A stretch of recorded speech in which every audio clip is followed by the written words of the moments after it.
Good afternoon, everybody, and welcome back to Procrastinator's Pit Stop. We are sitting here with Anita Mar of Trademark Angel. Anita initially studied economics in the UK before discovering her passion for trademark law in Israel and Canada, where she excelled as a trademark agent with the highest mark in Canada. In 2017, she founded Trademark Angel, growing her one-woman show into a thriving practice of over 20 professionals serving entrepreneurs worldwide. Anita, welcome to the show. Hello, Chris. Hello, everyone. It's nice to be present today. Nice to talk to you. We're happy to have you. We have a lot of interesting questions to go on, but before we dive into all that, we do like to have an icebreaker on the show. And the question for you today is, which cartoon character do you resonate with the most and why? I really like Shrek. That's the cartoon I watched when I was an adult. Actually, I watched it more than once. Well, I can't say I resonate with him like I want to be him because he's a bit overweight. But I really like that he's positive, never gives up, and looks into the future with optimism. So that's what I like about him. Okay, it's interesting. I like that. I like that one. I like Shrek. Yeah, it's a really cool one. And let's get into a little bit about procrastination as well. How do you define procrastination, Anita, and what does it mean to you personally? Well, procrastination is when you tend to put off doing things that you don't like until tomorrow, until later. I actually don't like procrastinate because I would like to get the difficult things done first. So I start with the most difficult or like irritating task when I start working. And I like to have it done first and then I move to the next one. But I don't like procrastinate. I know my husband does and my kids do, but no, I'm the one who usually doesn't procrastinate. Or at least I try not to. I think the only thing that I like to procrastinate with the accounting, when I have to do all that paperwork, I hate that. I get that. I don't think anybody really well, I shouldn't say nobody, but there are people that love accounting as well. So just talking about procrastination, I know that one thing that many business owners do is they do procrastinate on, even getting like a trademark. Just to slide into that, just what are trademarks, just so that we're clear? Yeah, so trademarks are a name of your product or your service, and a trademark is a shortcut to get consumers to where they want to go. So let's say you go into a store and you see a product, you look at the logo and you recognize it and you buy that product because it looks familiar. The logo looks familiar. You think you know what company is behind this product and you buy the product. So that's what trademarks are for, to help consumers buy their products by putting a recognizable logo or a recognizable name on their products. And obviously with the service, it's just like the same. So it doesn't really matter how the company is called. What's important is like how the product is called, like what's the name. It's all about the name. Okay, so trademark is about name. And, I have to admit that this might come off sounding like a dumb question, but just for my benefit and anybody out there who doesn't know. So if trademark is about the name, then what are the differences between like copyright and patents? Yeah, so a trademark is either a name or a logo. It's a source identifier. So not necessarily a name. So it can be a slogan, like a tagline, like just do it. It's a tagline. It can be a picture. It can be smell or sound. Many things can be trademarked, but it's about how to identify the source of a product. Copyright protects literally or artistic works. So copyright exists in books, songs, music, like photographs, paintings, and patent protects an invention or an improvement to an invention. But trademarks are all about the name of a product or a service. So, for example, Procrastinator's Pit Stop, that's your trademark. So Anita, I'm just going to back up here and say that maybe many of us are using those terms in the wrong way then, because at the bottom of almost every single website is, copyright 2018 of whatever, but shouldn't it be trademark and not copyright? No, copyright protects the content of the website. So that's why you put copyright notice, and copyright protects the actual songs, music, plays, books, like anything that's written. Well, that it should be relatively long, but a trademark just protects, let's say we provide trademark registration services. So the trademark name is Trademark Angel.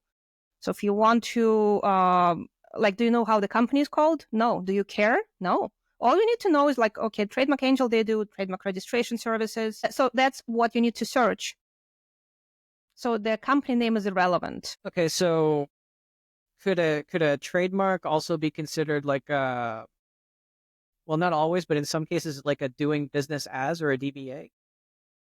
No, so that's the name of your business. It may be the same as DBA or it may be the same as your company name, but it doesn't need to be identical. Actually, it's best, well, I think it's personal preference really, but it's best when the trademark is the same as your domain name, obviously, for like SEO work, for like marketing purposes. And sometimes it's good when it's the same as your company name, but the company can have multiple trademarks. So in this case, it will not work.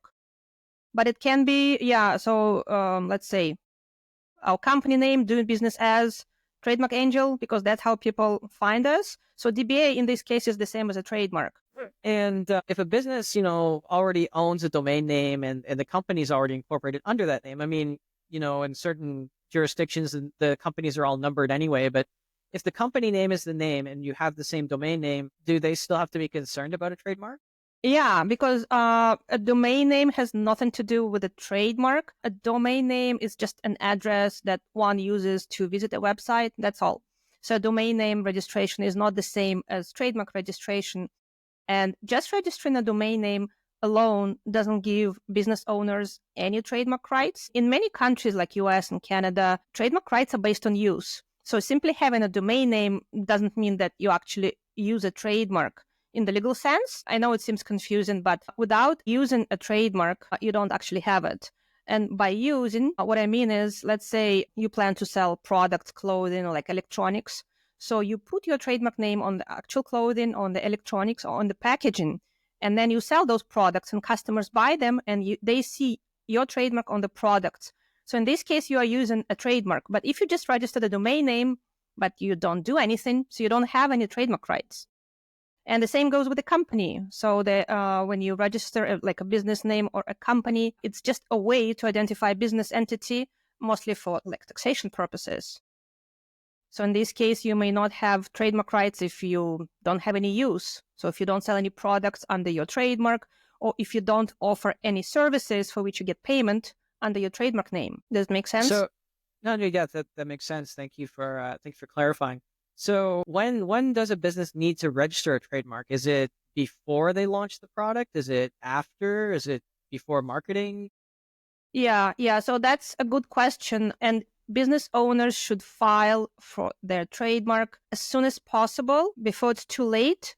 We have too many clients who come to us and they want to register a trademark and then they learn how much it costs and they decide to see how the business is going to go. So they procrastinate. Actually, yes, we're talking about procrastination. But the delay dealing with a trademark because it seems expensive, it seems annoying, they have to invest time, they have to read out emails, and they put it off until later because there is no legal requirement for you to file a trademark. I mean, it makes sense to do that. So if you spend time coming up with a unique name, a unique logo, you should take time to protect it by trademarking. How I like to explain like what trademark registration does for you.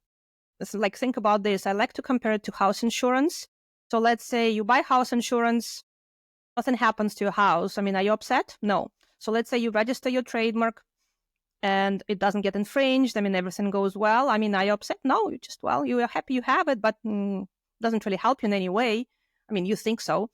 And let's say you buy insurance, your house burns down. You're really happy you have insurance. You registered your trademark, somebody infringed on your trademark. You can rely on your registered trademark and take action. You can sue them. You can send a cease and desist letter. You can enforce your rights easily. Let's say your house burns down, but you didn't get insurance.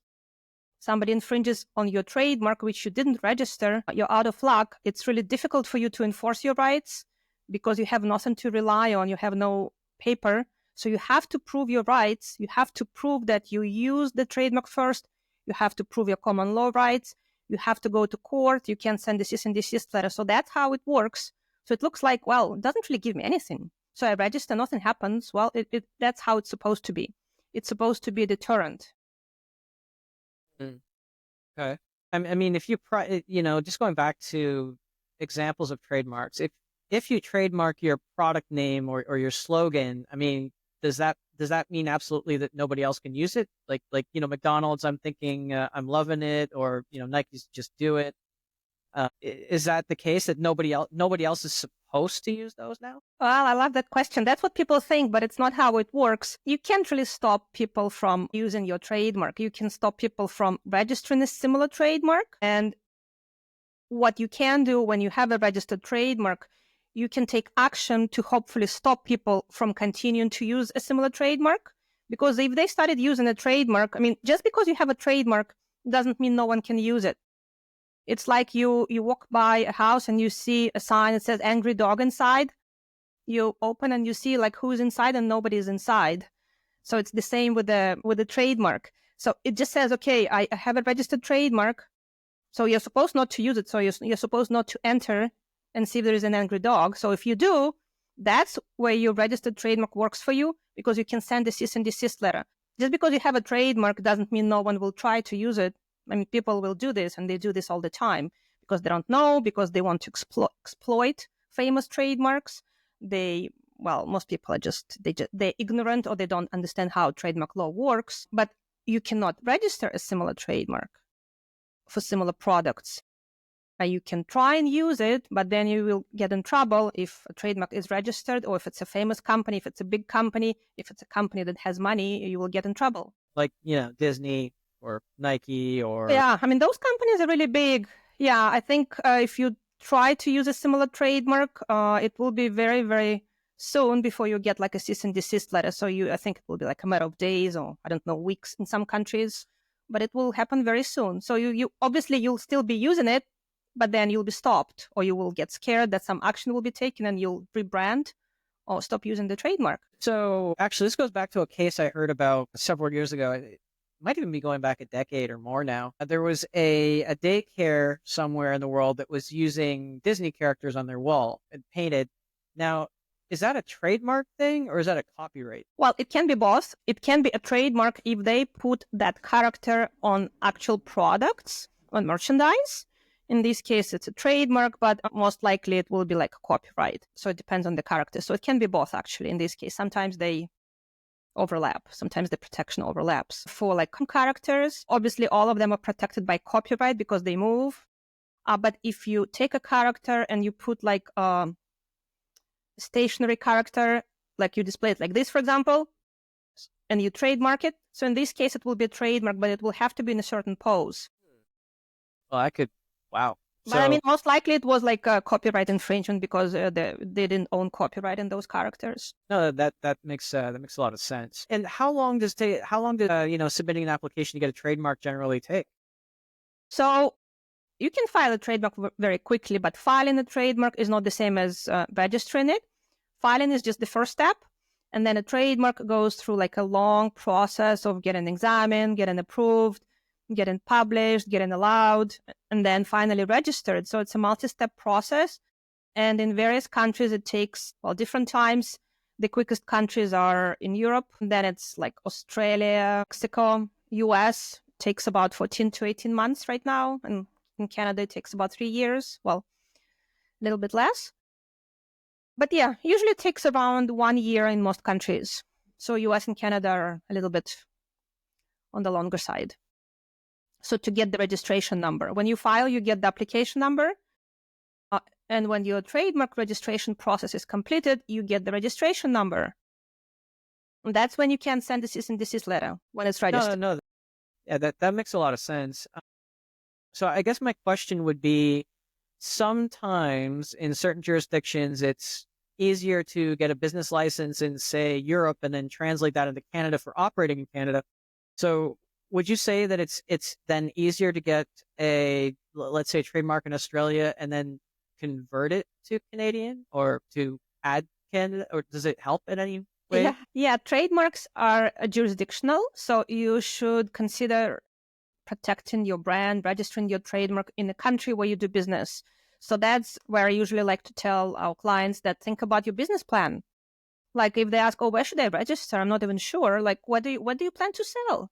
Who are your customers? Where are they coming from? Are they coming from the US? Do you plan to sell to the US or in the US? Or do you plan to sell in China? So that's where you should register. So if your business is incorporated in Australia, but let's say if you sell on Amazon and you sell on Amazon.com, you sell to US customers, you should consider registering your trademark in the US because that's where your business is. That's where your customers buy your products, in the US. No, that makes a lot of sense. And actually, you raised an interesting question now. The question that comes to mind is e-commerce entrepreneurs, right? So people who might drop ship or people who might have their own products, we don't know. Is it important that they have a trademark?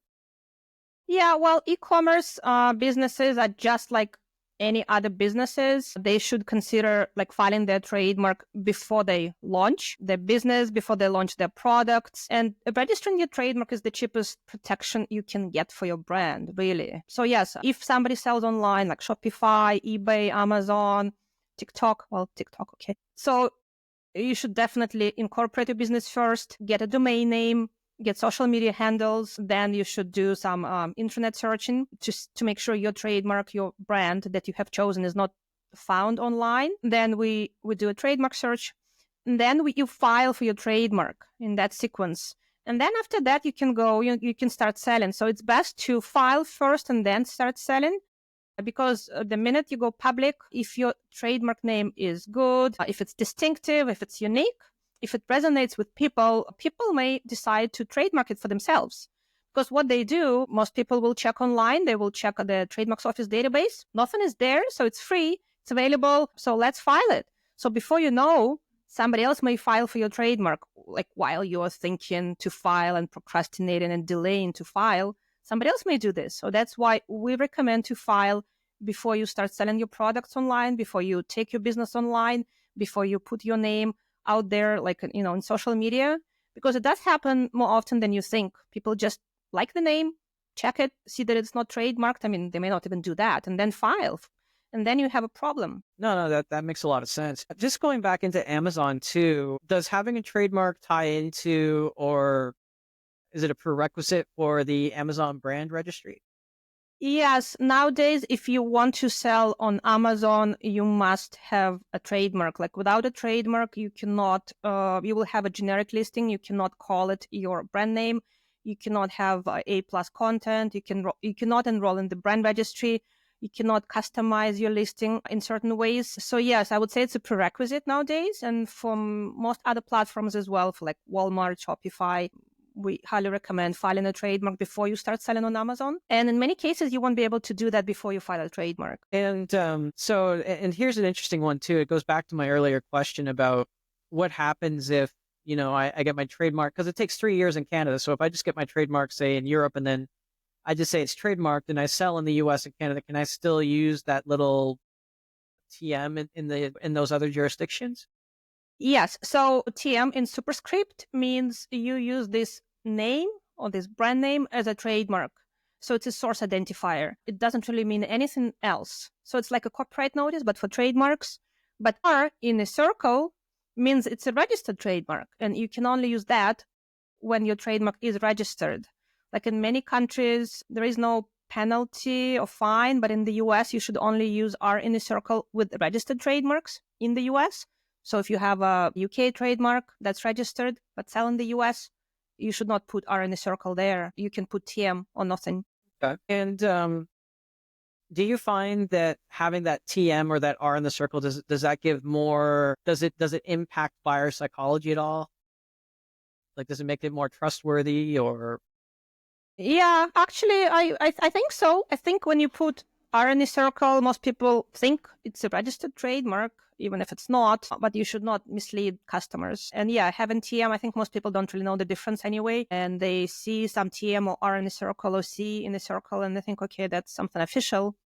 So yeah, I think it helps. I mean, we recommend using R in a circle when the trademark is registered, or TM, to identify your brand as a trademark, or somehow else, make it stand out from the rest of the text. You can put it in bold, you can put it in all caps, you can, I don't know, put it in italics, or just make it like in a bit larger font than the rest of the text.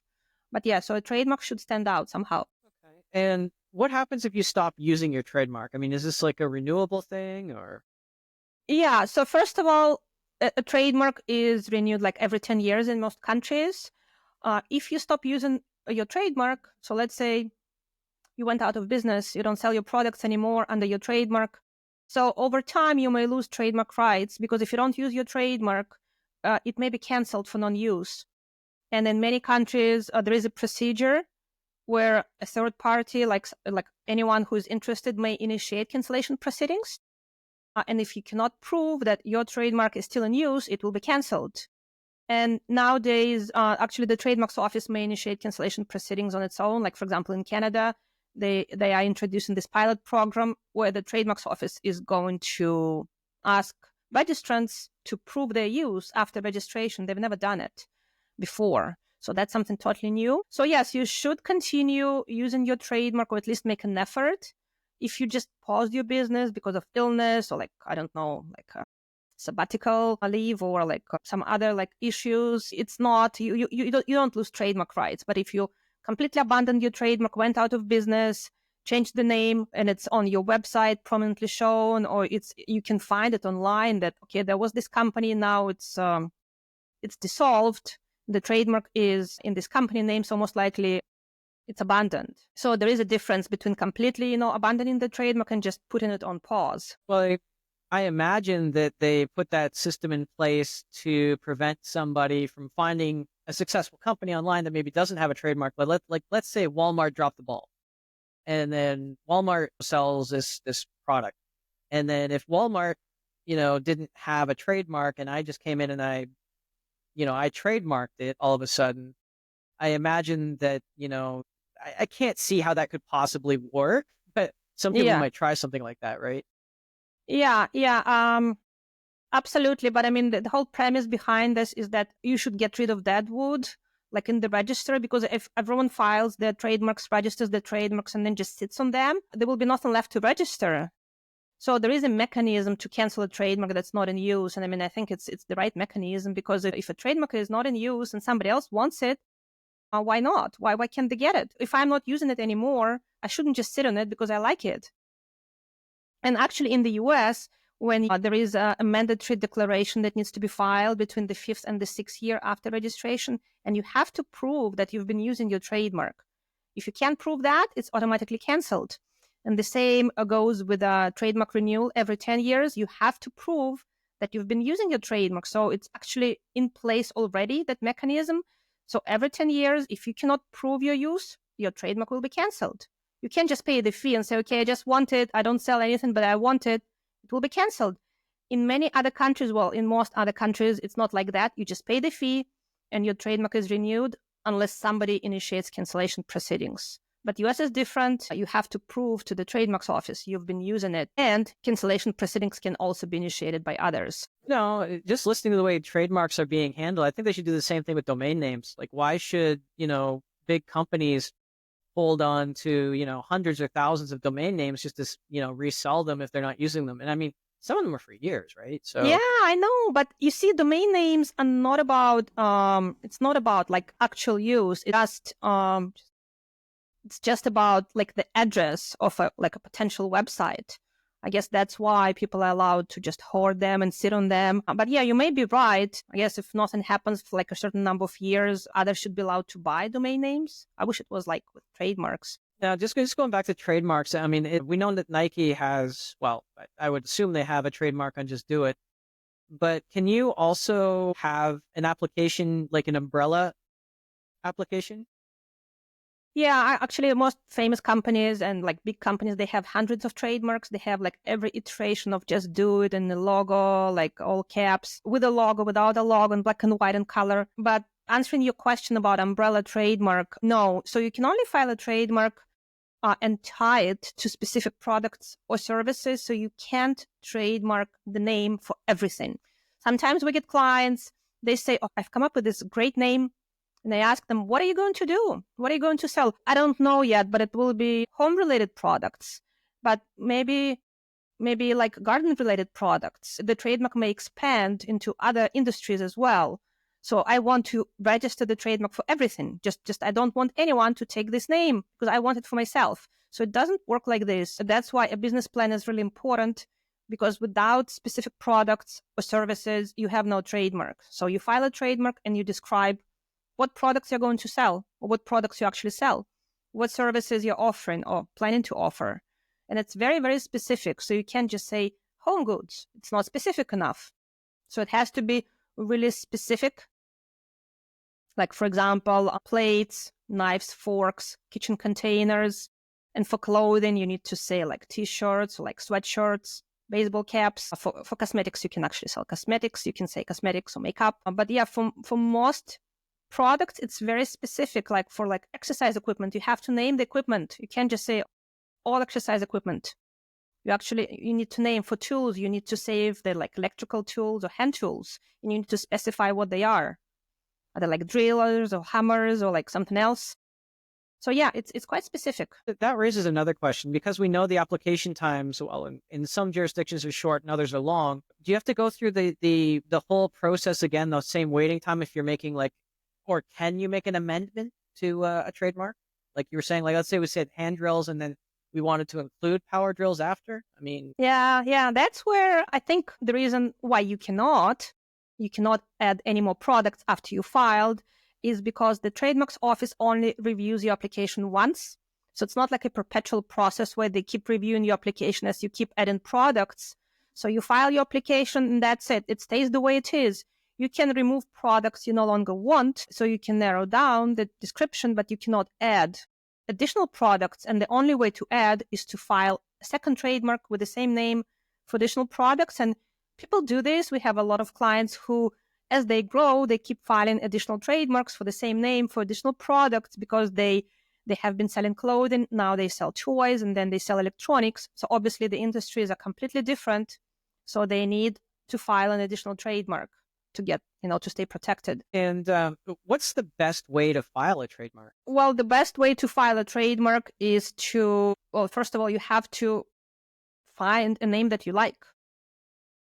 Because if you don't have a trademark name, you cannot file it. And the trademark name that you have found, it should be distinctive, it should be unique, and it should be registrable. And to do that, to find a unique name, you have to do quite a lot of research. Well, ChatGPT really helps, and like other AI applications, to generate those names. But then you should check online to make sure they're not taken, to make sure there are no other companies that use that name. You should do like trademark searches in the official like databases.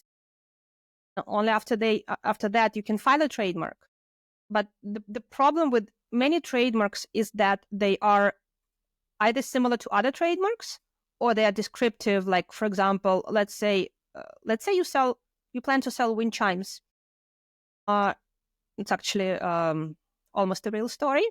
So you say, okay, I want my trademark to be Wind Chimes Garden. It's a very, very bad trademark name because first of all, it's so boring. And secondly, it's descriptive because, okay, wind chimes for the garden. There is nothing unique about the trademark name. It's not memorable. So you should modify it like wind chimes, Aero Music, or like wind chimes, Air Fusion. In this case, Aero Music or Air Fusion will be the unique part, the distinctive part, and wind chimes will be the descriptive part. It will help to identify what your product is. But just filing for a descriptive trademark is really bad because it will not be registrable and it will be very weak.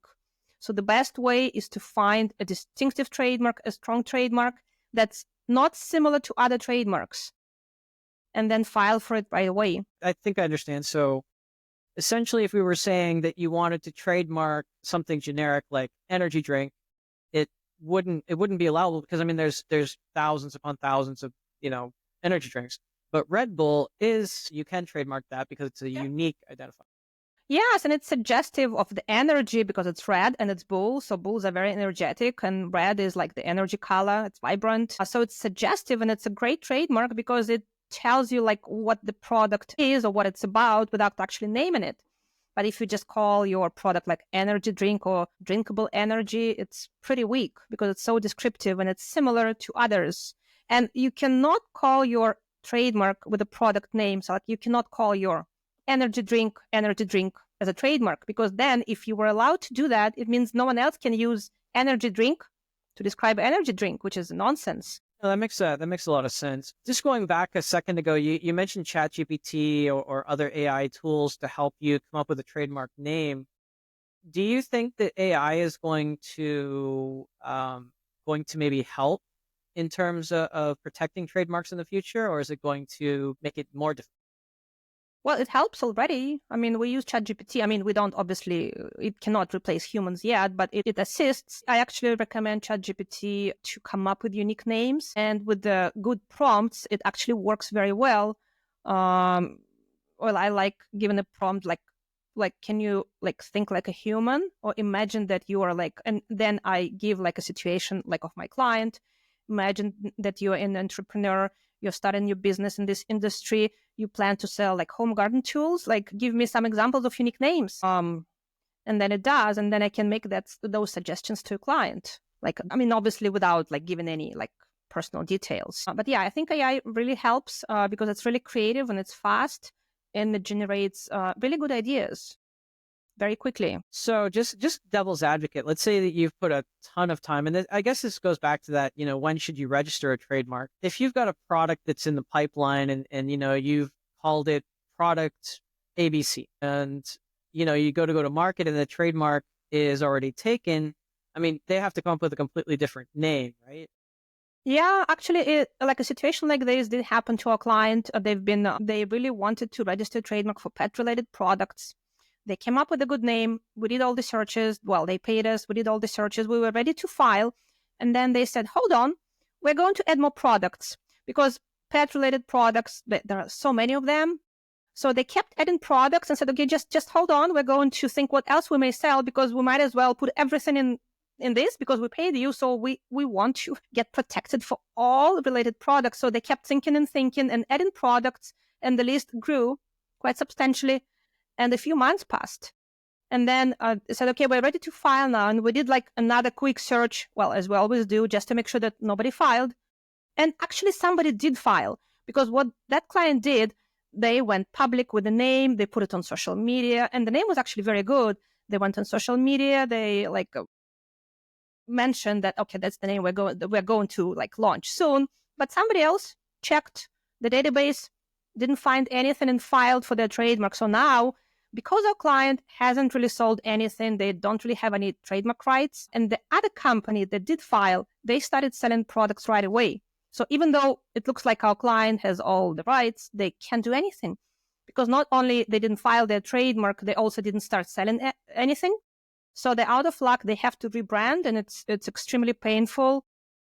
That's why we recommend, file as soon as possible. If it's a good name, file as soon as possible, because when you don't file, that vibe is out there, and other people may find your trademark name, or they may come up with the same trademark name. It happens. So it's not a good idea to procrastinate and delay filing. I mean, it's actually, procrastination is like all about trademarks, and it's the story of our life with our clients, how they procrastinate. I mean, they're also eager to file, and as soon as they learn how much work is involved, they just put it off until later, until tomorrow, and then tomorrow becomes next week. And before you know it, your trademark was filed by somebody else. That's definitely an unfortunate story. Yeah. No, it's a real one too. And it's a bummer, because it's a very good client who put a lot of time and effort into marketing materials, into research. They just didn't file a trademark. That was the last part. They kept delaying that. Just again, just sort of playing devil's advocate, we know why we should file trademarks, and now sort of around when we should. Are there any cases where maybe you shouldn't file a trademark? Yes, absolutely. There are some situations when you should not file a trademark. So let's say you come up with a trademark name, but you don't know 100% what your business is going to be. You don't know what you're going to sell. And that's what happens with our clients as well. So they come to us, they know a trademark name, they know that, like, their coach has told them you have to file a trademark because they want to sell on Amazon. So they're ready to file. The problem is they haven't finalized, or they haven't found their product. So they don't know what they're going to sell. If you don't know what you're going to sell, you can file. So that's like a very important point. If you haven't prepared your business plan, there is nothing to file. So you have to know what you're going to do. It's very important to work on your business plan. I know it sounds like boring or not necessary anymore, but just make a list. What am I going to do? What am I going to sell? In the next 3 months, in the next year, just try to think what else I'm going to sell. Also, it's not a good idea to file a trademark when you haven't done a proper research. So just filing it without checking if it's registrable is a bad idea. And it's a bad idea to file when your trademark is descriptive, when it's generic, when it's really weak. It may be registrable. I mean, sometimes it's registrable even if it's descriptive or if it's like borderline descriptive, but it will be a very weak trademark. It will be difficult to enforce. It will be similar to like many other trademarks. So in this case, we always tell our clients, if you haven't launched yet, if you can change the name, please do it now, because it will, it will be so much easier to register and it will be more distinctive. You will stand out from the crowd. Many clients are afraid to be different. They just want like a boring name that may look good from the marketing perspective, but it's so similar to many other trademarks, and they're afraid to be different. I mean, I would say 90% of our clients are, well, maybe not 90, maybe 80% are afraid to be different. They're afraid to come up with bold names, with unique names. They just want like something average, something, something that's good for like from the marketing perspective, but something really boring. Like, for example, if you sell vitamins, they help with keto diet. So like keto wellness would be like a perfect example of a boring trademark, like keto green. So boring. So like it's not memorable, not distinctive. Make it ketalicious and it will be a unique trademark. No, that does make a lot of sense. I mean, Google did it, so nobody really knew what Google was. Exactly. Just don't be afraid to be different. I like that. This has been a great conversation, Anita. Been a really interesting one to dive into. We are coming up pretty close to the time. Is there anything that you wish I would have asked but didn't ask, or anything you feel we should have covered but didn't cover today? I guess that's all. I mean, if your clients want to find us, they can go to trademarkangel.com and we offer a free consultation, and we do a free trademark search. So if you're not sure whether you should file your trademark or not, or if you want to file but don't know how, I mean, we're here to help. Love that for sure. And just for our listeners, we are going to have that information in the show notes. It'll be very easy for you to find, so you don't have to worry about getting a paper and pen or anything out there. Well, thank you once again, Anita, for being on the show. Again, very enlightening because, I've been misusing copyright and trademark for a long time, I guess, but You're not alone. that's me. And to all our listeners, thank you for tuning in. And just remember, if you can't find that inspiration or motivation for yourself today, maybe just go out and try to be that motivation and inspiration for someone else. And we'll see you again next time. See you.